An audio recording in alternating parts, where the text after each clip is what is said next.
The dust has settled after UFC 31 fee. And now the biggest question is what comes next for Alexander Volkanovski. Many fans believe the UFC gave Diego Lopes a huge opportunity by booking an immediate rematch, but once again, Lopes could seize the moment.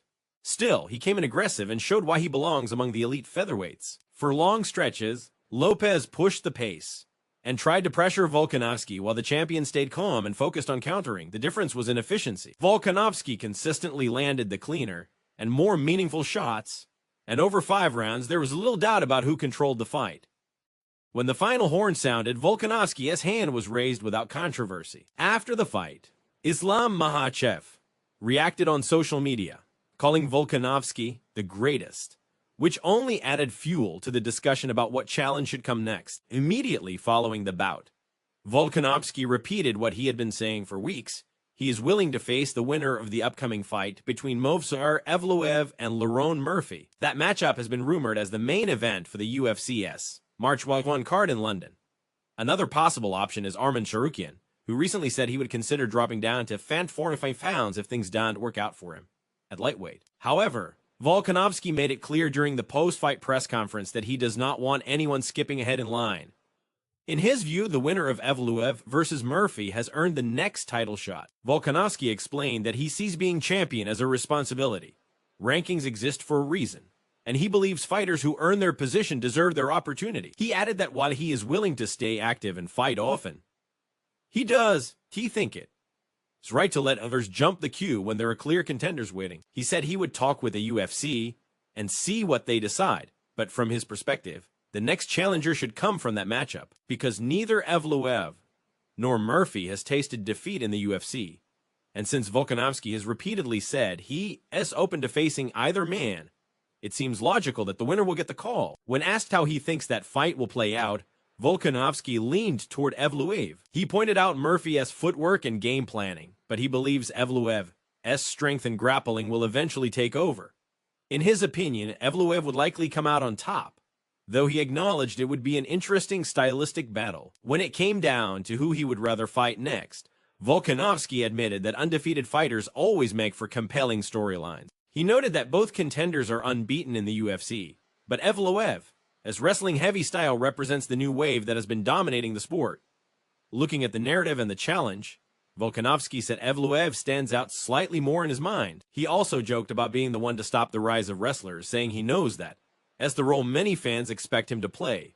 As for Diego Lopes, his future is less clear. At 31 years old, it would be foolish to rule him out as a future title contender, especially considering that the only fighters to defeat him since 2021 are Volkanovski and Islam Makhachev. Still, losing 2 title fights in his last 3 appearances is a tough pill to swallow. Volkanovski spoke about Lopes' potential and said he has a well-rounded skill set, but needs to bring everything together more consistently. He added that Lopes would always be able to rely solely on toughness and durability. Volkanovski also pointed out that his own experience and ability to adjust over 5 rounds made the difference, something not every opponent can do for that long. In his view, Lopes would be far more dangerous against most of the division than he was in their 2 championship fights. Unfortunately for Lopes, more bad news followed. After the bout, he revealed that he may have broken both of his feet during the fight. He shared a photo with a caption saying that some nights you end up at the after party, and other nights you end up in the emergency room. But every morning he is grateful for the chance to live this life. Another major story coming out of the week is the injury update on Shavkat Rakhmonov. For months, fans had hoped to see him face Islam Makhachev sometime in 2026, but that dream may need to be put on hold. Rakhmonov has not fought since December 2024, when he defeated Ian Gary. He was expected to challenge for the welterweight title last year, but a knee injury kept him sidelined. Now reports indicate that he has re-injured the same knee. A video recently surfaced showing Rakhmonov on crutches with a knee brace, and Ariel Helwani confirmed that he underwent surgery again. According to his management, he's expected to be out another 9 to 10 months. That means what could have been a short absence may turn into nearly 2 full years away from competition. The news drew reactions from across the MMA world, with many expressing disappointment for both Rakhmonov and the welterweight division. Stephen Thompson also shared his support, saying he understands knee injuries and encouraged Rakhmonov to stay strong. Following UFC triumph of Shavkat, Rakhmonov released a statement addressing the situation. He said that a fighter's journey is never easy, and that every dream comes with a price, sometimes even your health. He confirmed that due to ongoing injuries, he needed another surgery and would require time to fully recover. While he admitted it was difficult to accept, he said he believes every setback is part of a bigger plan and promised to return stronger and more determined. He reassured fans that his goal of bringing a UFC belt to Kazakhstan remains alive. Another fighter who made headlines after UFC training fight is Benoit Saint-Denis.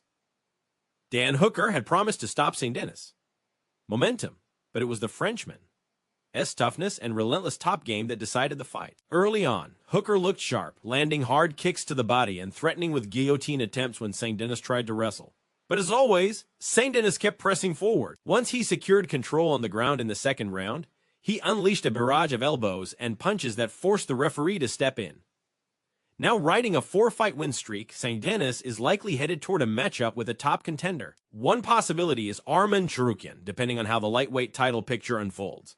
If Islam Makhachev faces Justin Gaethje this summer and Charles Oliveira remains sidelined, Saint-Denis could be next in line. During the post-fight press conference, he said his main interest is fighting for either the undisputed belt or the BMF title. He also made it clear that if a fight with Tsarukyan is offered, he would accept it and take that opportunity. Elsewhere, Dan Hooker has already started calling for another big fight, mentioning Michael Chandler as a potential opponent on the rumored UFC White House card.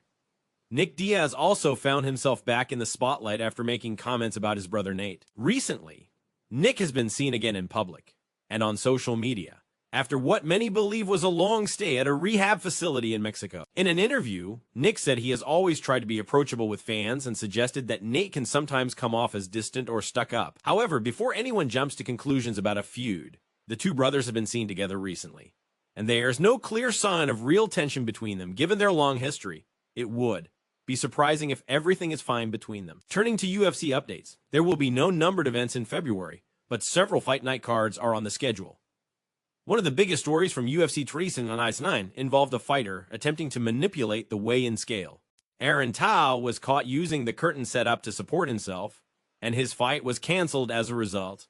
New images later surfaced showing that his heels were also lifted off the scale. Tao later apologized publicly, saying he failed at his responsibility to make weight and fight, and that he was sorry to his opponent, the UFC, and the fans. This has sparked debate about whether he should be released or given another chance. There was also an update on the betting scandal that led to Alexander Hernandez versus Michael Johnson being pulled from a recent card. Hernandez finally spoke out, saying he would never disrespect the sport by not giving his best effort. He expressed frustration over having his fight canceled after completing a full camp and weight cut due to issues beyond his control. He acknowledged that both the FBA and the UFC are doing their jobs, and said he hopes the matter is resolved quickly so he can get back to competing. Another piece of news involved Brian Ortega, who announced he is out of his scheduled fight against Renato Moicano. Ortega explained that while he is generally healthy and does not need surgery, he must take time off to heal minor injuries and undergo physical therapy. He said he still plans to fight twice this year and assured fans that the delay is temporary. More unfortunate news followed with Jose Enrique Souza withdrawing from his fight against Nikolai Veretennikov. No replacement has been announced yet, and this marks the second time one of Souza's February bouts has fallen apart. Meanwhile, Magomed Ankalaev has returned to training, though his next opponent has not been revealed. If Alex Pereira remains at light heavyweight, Ankalaev will likely need at least 2 more wins to earn another title shot. Jon Jones also made headlines with comments about the UFC White House card. While he has openly said he wants to be part of that historic event, he admitted he is confident a fight with Alex Pereira will happen.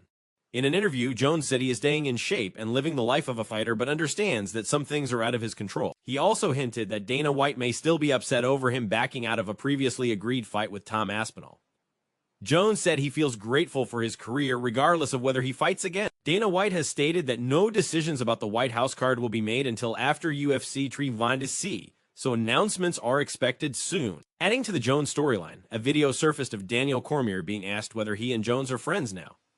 Cormier quickly shut that down, saying Jones only talks trash to him, making it clear their rivalry is far from over. Finally, Ilia Topuria became the subject of bold predictions from Colby Covington, who claimed that Justin Gaethje would last a minute against him. Covington said Topuria would land an uppercut and finished Gaethje almost immediately. In the same interview, he questioned whether Kamaru Usman deserves another title shot and suggested younger fighters like Michael Morales might be more deserving. However, the fight he said he wants to see most is Ilia Topuria versus Islam Makhachev, calling it a matchup that could determine the true pound-for-pound best fighter in the world. With so many possibilities on the table, the future of several divisions looks wide open. Whether it is Volkanovski as next challenger, Rakhmonov as long road back, or a potential clash between Ilia and Islam, the UFC has no shortage of storylines heading into the next stretch of events. The next wave of announcements will shape the rest of the year, and fans won't have to wait long to see how it all unfolds.